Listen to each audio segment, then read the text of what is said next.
नमस्कार दोस्तों, स्वागत है आपका हमारी खास पेशकश में। आज का विषय है हम 26 जनवरी को गणतंत्र दिवस क्यों मनाते हैं।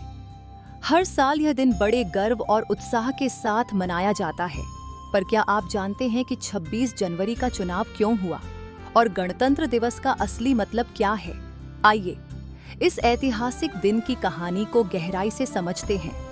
गणतंत्र दिवस सिर्फ एक परंपरा नहीं, बल्कि भारतीय लोकतंत्र, संविधान और स्वतंत्रता संग्राम के प्रतीक का दिन है।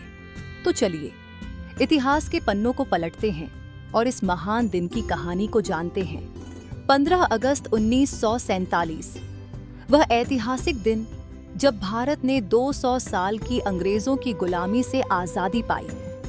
लेकिन यह आजादी अधूरी थी। हम स्वतंत्र जरूर हुए, परंतु हमारे पास अपना संविधान नहीं था। देश ब्रिटिश कानूनों के आधार पर चल रहा था। आजादी के बाद सबसे बड़ी चुनौती थी एक ऐसा संविधान तैयार करना जो पूरे देश को एकजुट करे। 29 अगस्त 1947 को डॉ भीमराव अंबेडकर की अध्यक्षता में संविधान सभा का गठन किया गया। संविधान सभा के 389 सदस्य भारत के विभिन्न हिस्सों से चुने गए थे।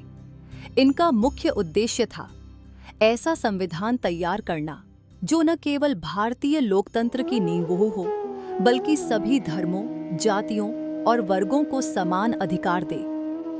संविधान निर्माण के लिए 2 साल, 11 महीने और 18 दिन का समय लगा। डॉ अंबेडकर, जिन्हें भारतीय संविधान का जनक कहा जाता है, ने इस प्रक्रिया में बहुत महत्वपूर्ण भूमिका निभाई। 26 नवंबर 1949 को संविधान सभा ने संविधान को अपनाया, लेकिन इसे लागू करने के लिए 26 जनवरी 1950 का दिन चुना गया। अब सवाल उठता है, 26 जनवरी ही क्यों?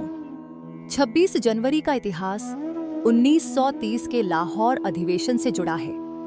29 दिसंबर 1929 को पंडित जवाहरलाल नेहरू की अध्यक्षता में भारतीय राष्ट्रीय कांग्रेस ने यह फैसला लिया कि अब भारत पूर्ण स्वराज यानी पूर्ण स्वतंत्रता की मांग करेगा। रवि नदी के किनारे तिरंगा फहराया गया और 26 जनवरी 1930 को पूर्ण स्वराज दिवस के रूप में मनाने का निर्णय लिया गया।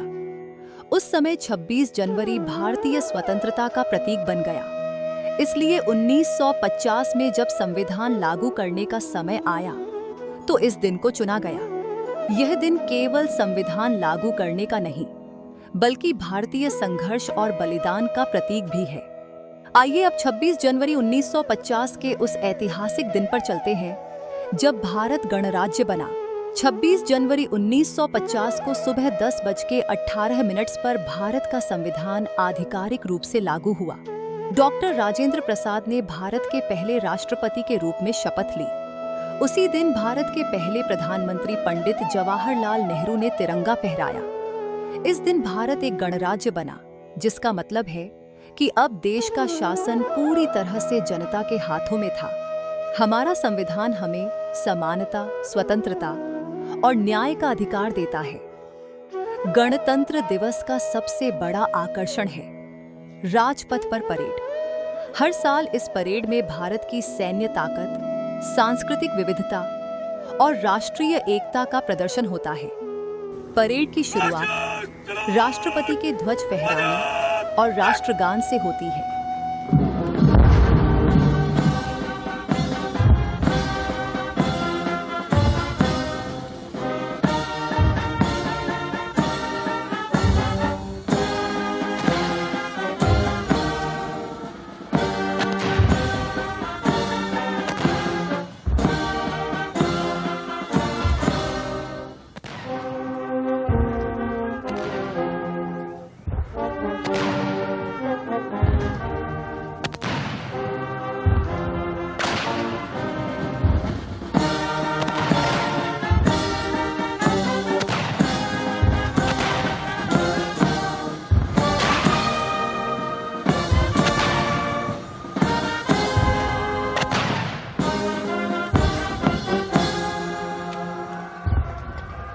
इसके बाद सेना, नौसेना और वायुसेना के जवान अपने शौर्य का प्रदर्शन करते हैं। राजपथ पर हर राज्य की झांकी, हमारी सांस्कृतिक विविधता को दर्शाती है। यह परेड सिर्फ एक इवेंट नहीं, बल्कि पूरे देश के गर्व का प्रतीक है। परेड के बाद अमर जवान ज्योति पर शहीदों को श्रद्धांजलि दी जाती है। ये उन वीर सपूतों की याद दिलाती है जिन्होंने देश के लिए अपने प्राण न्यौछावर किए।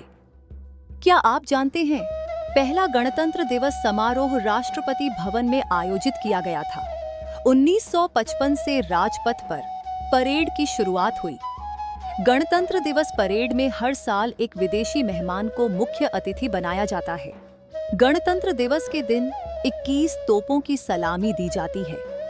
यह न केवल सम्मान का प्रतीक है, बल्कि देश की सुरक्षा और शांति का संदेश भी है। गणतंत्र दिवस हमें हमारे अधिकारों की याद दिलाता है, लेकिन इसके साथ साथ हमारे कर्तव्यों की भी।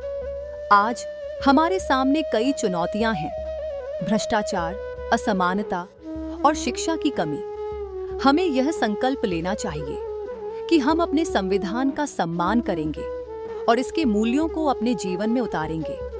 हमारे संविधान ने हमें जो अधिकार दिए हैं, उनके साथ जिम्मेदारी भी आती है। यह दिन हमें एकजुट होकर एक बेहतर और सशक्त भारत बनाने की प्रेरणा देता है। तो दोस्तों, 26 जनवरी का दिन सिर्फ एक परंपरा नहीं, बल्कि भारतीय लोकतंत्र का जश्न है। यह दिन हमें हमारे संविधान, हमारी संस्कृति और हमारे संघर्षों की याद दिलाता है। आइए इस गणतंत्र दिवस पर अपने देश के प्रति जिम्मेदारी निभाने का संकल्प लें। जय हिंद। अगर आपको यह वीडियो पसंद आया हो तो लाइक करें, दोस्तों के साथ शेयर करें और चैनल को सब्सक्राइब करना न भूलें। आप सभी को गणतंत्र दिवस की शुभकामनाएं।